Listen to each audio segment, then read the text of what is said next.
తమ్ముడు కొద్దిగా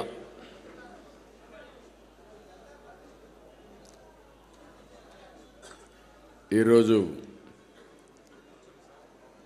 తెలుగుదేశం పార్టీ కేంద్ర కార్యాలయంలో జరిగే సెమీ క్రిస్మస్ వేడుకల కోణం సభా అధ్యక్షులు కుమార్ గారు, రెవరెండ్ కుమార్ గారు చాలా చక్కగా క్రిస్మస్ సందేశం ఇచ్చినటువంటి ఎన్ఐ గారు, సిఎస్ఐ గౌరవనీయులు వర్ల మోహన్ రావు గారు, తెలుగుదేశం పార్టీ క్రిస్టియన్ సెల్ అధ్యక్షులు స్వామిదాస్ గారు,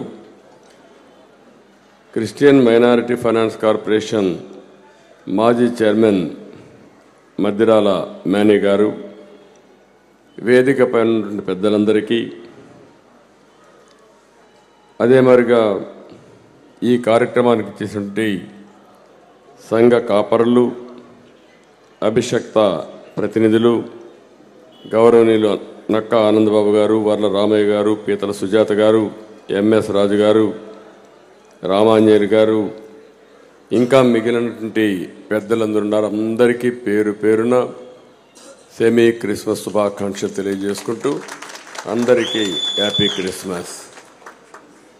ఈరోజే నేను మేరీ మాత టెంపుల్కి వెళ్ళాను. ఏదైతే నేను ఆ రోజు చెప్పానో, మానవ ప్రయత్నానికి దేవుని సహకారం కూడా అవసరం. ఆ సహకారం కోరడానికే మానవాళి మంచి కోసం మేరీ మాత పూజలు చేశానని చెప్పి సందర్భంగా మీ అందరికీ తెలియజేస్తున్నాను.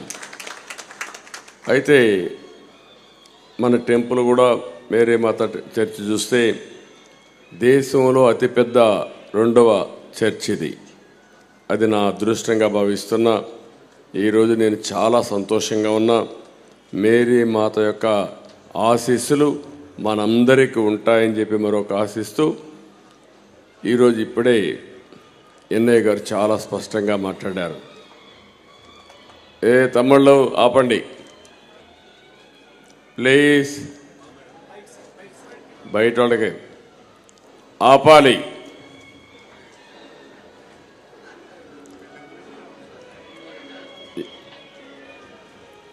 ఈరోజు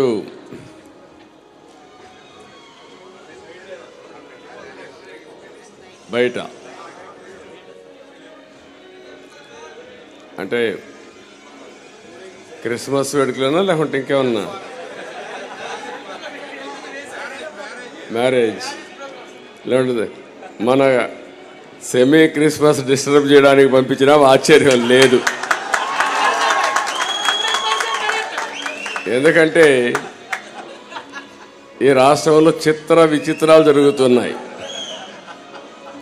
సభ్యత సంస్కారం ఎక్కడా లేని పరిస్థితి. ఒకవేళ మనం కానీ గట్టిగా చెప్తే ఇక్కడ ఒక మీటింగ్ జరుగుతూ ఉంది, దయచేసి సహకరించమంటే ఇంకా గట్టిగా చేసి ఆ తర్వాత మనమే వాళ్ళ మీద దాడికి పోయామని మనందరిపైన కేసులు పెడతారు. ఇక్కడ వాళ్ళందరిపైన కేసులు పెట్టేస్తారు. దీనికి ఇంకా ఆలోచన లేదు.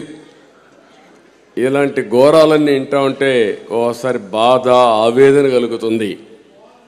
ఈరోజు మనం చూస్తే సమస్త మానవాళి రక్షణ కోసం సాక్షాత్తు దేవుడు మానవ రూపంలో అవతరించి ఈరోజు మనం క్రిస్మస్ జరుపుకుంటున్నాం. అలాంటి సందర్భంలో మీరు చూస్తే ఈరోజు బైబిల్లో చాలా స్పష్టంగా ఉంది.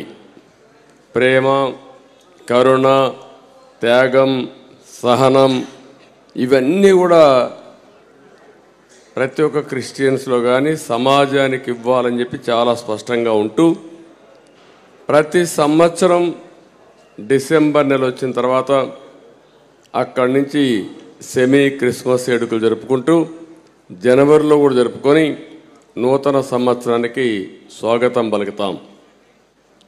నేను సమైక్య ఆంధ్రప్రదేశ్లో మొట్టమొదటిసారిగా సెమీ క్రిస్మస్ని ప్రభుత్వం తరపున ప్రారంభించింది నేనే ప్రారంభించా. అది నేను అదృష్టంగా భావిస్తున్నంతవరకు లేదు. ఎప్పుడు ప్రభుత్వం ఎప్పుడు కూడా క్రిస్మస్ వేడుకలు జరుపుకునే సందర్భాలు లేవు. అవసరమైతే ఆ రోజు చర్చికి పోయి వస్తారు తప్ప ఎప్పుడు జరిపేవారు కాదు. అలాంటి మొట్టమొదటిసారిగా రాష్ట్రంలో ఉండే మొత్తం ఫాదర్స్ని కానీ రెవరెంట్స్ కానీ లేకపోతే చర్చి యొక్క పాస్టర్స్ కానీ అందరినీ పిలిచి కార్యక్రమం